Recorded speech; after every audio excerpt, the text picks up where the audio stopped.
गई होगी। तो कौन सी वो सामग्री थी जिस सामग्री को लेकर के श्री किशोरी जी पूजन करने के लिए गई? तो उन्होंने पूछा।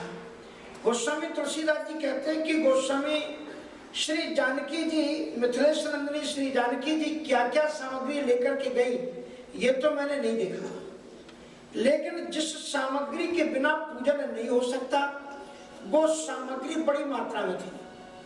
और वो सामग्री क्या है कि पूजा कीने अधिक अनुराग, पूजा कीने, पूजा कीने अधिक अनुराग, निज अनुरूप सुभगे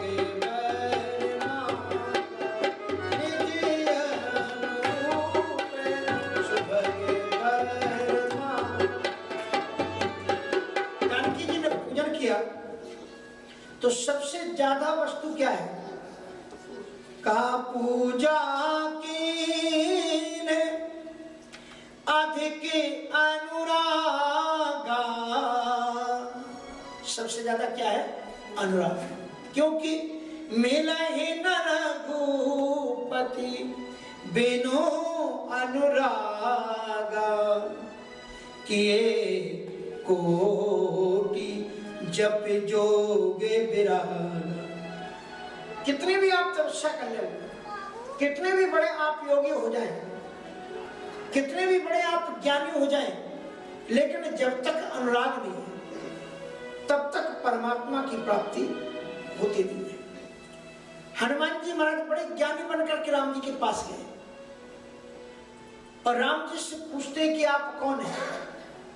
तो राम जी ने घुमा दिया। अगर तुम ज्ञानी बनकर के जाओगे तो राम जी घुमा देंगे, अगर तुम भक्त बनकर के जाओगे, दावा करोगे कि हम आपके भक्त हैं, तो भी भगवान आपको घुमा देंगे, पता नहीं क्या कहां का कहां पहुंचाएंगे। और अगर आपने कहा हम बड़े कर्मयोगी हैं तो भी राम जी आपको घुमाएंगे। तो बोले फिर क्या बन करके जाए राम जी के पास? तो गोस्वामी तुलसीदास जी ने एक चौथा योग और दिया है। भगवद गीता में कितने योग हैं? 3 योग ही आप ज्यादातर जानते होंगे। कौन कौन से? ज्ञान योग, कर्म योग और भक्ति योग। लेकिन गोस्वामी तुलसीदास जी महाराज ने इसमें घाट मनोहर 4, 3 को ही साधन नहीं बताया, एक चौथा साधन और दिया है, एक चौथा योग और है। और वो कौन सा योग है? वो है दैन्य योग, दीनता। कोई योग नहीं हमारे पास। बिंदु जी कहते हैं मुझ जैसे अधम यदि उधारे न जाएंगे तो हे दीन बंधु आप करुणा सिंधु पुकारे न जाएंगे। आपकी तो दयालुता इसी पर निर्भर करती क्या हम जैसे लोगों को पार करो तो जाने। अगर तुमने बड़े बड़े भक्तों को, योगियों को, ज्ञानियों को, सतियों को, सन्यासियों को तारा तो कौन सी बड़ी बात है? मुझ जैसे अधम पापी को आप तारो तो मैं जाएंगे। तो ये है गोस्वामी तुलसीदास जी का दीन योग। इसमें गोस्वामी तुलसीदास जी पुण्यात्मा बनकर के नहीं जाते हैं, पापात्मा बनकर के भगवान के सामने जाते हैं। गोस्वामी तुलसीदास जी का दैन्य योग का बड़ा सुंदर पद है, बिना पद का। तू दयालु दीन हो, तू दानी हो भिखारी,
हनुमान जी महाराज ज्ञानी बन करके गए तो राम जी ने बहुत घुमाया। और प्रभु पहचान परयु गए चरना, लेकिन फिर भी राम जी ने उनको उठाया नहीं। तो हनुमान जी सोचने लगे कि मैं चरणों में पड़ा हूं, क्या पहले स्वभाव जैसा सरकार अब नहीं। तब हनुमान जी को ध्यान आया मैं कुछ गलती कर रहा हूं। भगवान जी का कथन है कि निर्मल जन मन सो मोहि पावा और मोहि कपट छल छिद्र न भावा। तब हनुमान जी को ध्यान आया कि मैं छल कपट के साथ हूं, तो मैं कपि और पंडित जी बनकर के सामने खड़ा हुआ, सामने पड़ा हुआ। तो उन्होंने क्या किया कि निज तनु प्रगटा प्रीति उर्छावा, तब रघुपति उठाए और लावा।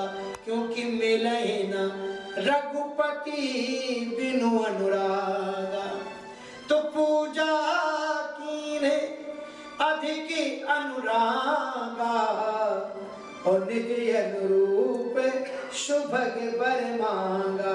भारतीय संस्कृति ये कहती है कि श्रद्धा और अनुराग पूर्वक किया गया पूजन कभी भी व्यर्थ नहीं होता है। जब तुम पूजन करोगे तो उसका फल अवश्य ही मिलता है। सीता जी पूजन कर रही थी, उसी समय पर क्या हुआ के सखी सिए संग बिहाई गई रही देखन फुलवाई। एक सखी सिए संग बिहाई गई रही देखन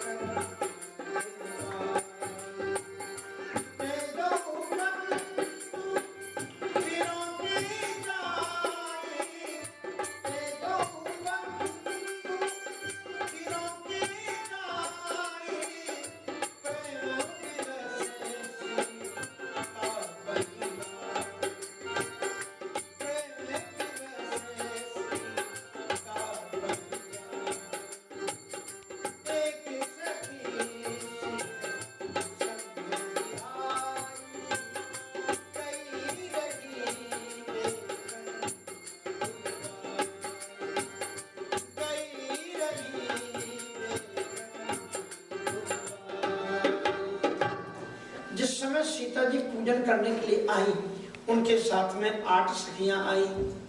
लेकिन जब सीता जी पूजन करने के लिए गई तो एक सखी उनके पूजन में उनके साथ में नहीं खड़ी है।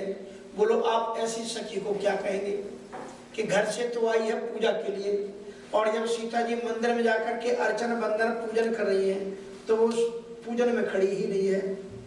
सीता जी की सखियों का तो कम से कम ऐसा स्वभाव नहीं होना चाहिए।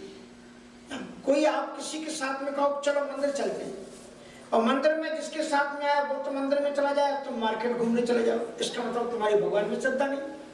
वो तो पूजन करने के लिए निकले गए, तुम उनके साथ में आए, तुम्हारी ड्यूटी लगी है, सखियों की ड्यूटी थी। और वो पूजन में सीता जी के साथ में नहीं। एक सखी सिय संग बिहाई, सीता जी का साथ छोड़ दिया। सीता जी का साथ मिलना कितनी सौभाग्य की बात है। सिय संग बिहाई और गई रही देखन फुलवाई। और ये सखी ऐसी है कि इसको ही राम मिल गए। जो पूजा कर रहे हैं उससे नहीं राम मिले, उससे तो बाद में राम मिलेंगे, लेकिन सबसे पहले उसी को राम मिले जिसने पूजा छोड़ दी। ये बड़े गजब की बात है। असल में ये सखी को तलाशना पड़ेगा, ये सखी है कौन। क्योंकि सीता जी जैसे भगवती लक्ष्मी जी का अवतार है, उसी तरह से ये सखियां भी कोई है। तो ये पार्वती जी की अवतार थी वो सखी, वो खुद पार्वती थी। अब उन्होंने ये सोचा पार्वती जी ने कि अब सीता जी तो मंदिर में घुस गई, अब ये मेरा पूजन करेगी, मेरी मूर्ति का पूजन करेंगी, और मैं बगल में खड़ी खड़ी देखूंगी तो मुझे लज्जा आएगी कि ये सीता जी की। जानते हैं सीता जी कितनी बड़ी शक्ति है। सीता जी के संदर्भ में रामचरितमानस में कहा जाता है जनक सुता जग जननी। सीता जी इतनी बड़ी हैं कि उपजे जासु अंश ते खानी अगणित लक्ष्मी उमा ब्रह्माणी। सीता जी के एक अंश से न जाने कितनी लक्ष्मियां पैदा होती, कितनी ब्रह्माणी, कितनी सरस्वती, कितनी पार्वती इतनी पैदा होती, उपजे जा स्वर्ण शुक्र खानी। और क्या है सीता जी का उद्भव स्थिति संहार कारिणी। पार्वती जी तो केवल शंकर की सहायता शक्ति है, संहार की शक्ति है, वो उद्भव की शक्ति नहीं है, वो पोषण की शक्ति नहीं है। लेकिन सीता जी तीनों की शक्ति है, उद्भव स्थिति संहार कारिणी और क्लेश हारिणी, सर्व श्रेयस करीम सीता में तो हम राम बल्लभाम, ये वो शक्ति है जिनके संदर्भ में महर्षि वाल्मीकि जी वाल्मीकि रामायण में लिखते हैं सीता यास चरितम महान। सीता का चरित्र ही सबसे महान है, ये वो सीता है।